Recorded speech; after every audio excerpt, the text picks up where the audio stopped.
Allô Europe 1, J'ai une question à vous poser. 10h midi. Allô Elena ? Elena Morna. 11h05 sur Europe 1, l'heure de l'actu santé du jour avec vous Isabelle Quenin. Bonjour Isabelle. Bonjour Elena.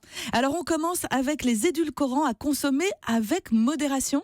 C'est le dossier santé du Figaro ce matin qui épingle les édulcorants qui ne seraient qu'un mirage face au danger de l'excès de sucre.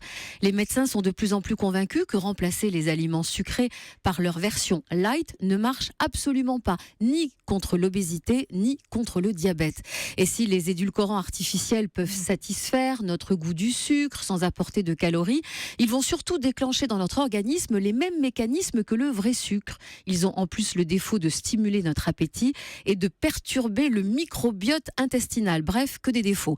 Alors pour autant, les nutritionnistes ne veulent pas nous mettre au régime zéro sucre.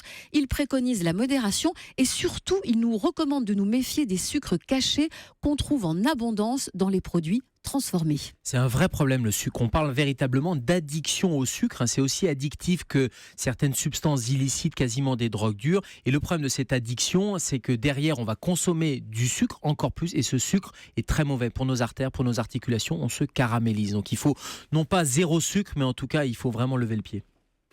Un médicament censé lutter contre la maladie d'Alzheimer, Isabelle, a des propriétés inattendues. Ce sont les chercheurs du King's College de Londres qui faisaient des recherches sur un médicament conçu à la base pour soigner la maladie d'Alzheimer. Et ils ont constaté que les souris traitées avec ce médicament, Elena, avaient des dents absolument magnifiques. Plus une seule carie, raconte le Parisien qui relaie l'info ce matin. En injectant le médicament directement dans le museau des rongeurs, ils ont constaté que les fissures et les caries disparaissaient. Ce médicament stimule la régénération des cellules souches présentes dans la pulpe centrale des dents. En fait, les dents se réparent d'elles-mêmes.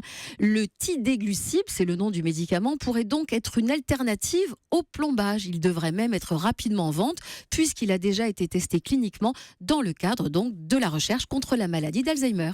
Le chiffre du jour, Isabelle. 22 millions comme 22 millions de boîtes de Stilnox prescrits vendues chaque année en France. À partir du mois d'avril, il sera uniquement délivré par ordonnance sécurisée et infalsifiable, et ce afin de limiter les risques de dépendance. C'est l'un des somnifères les plus vendus en France et selon l'Agence nationale des produits de santé, il est souvent détourné de son usage.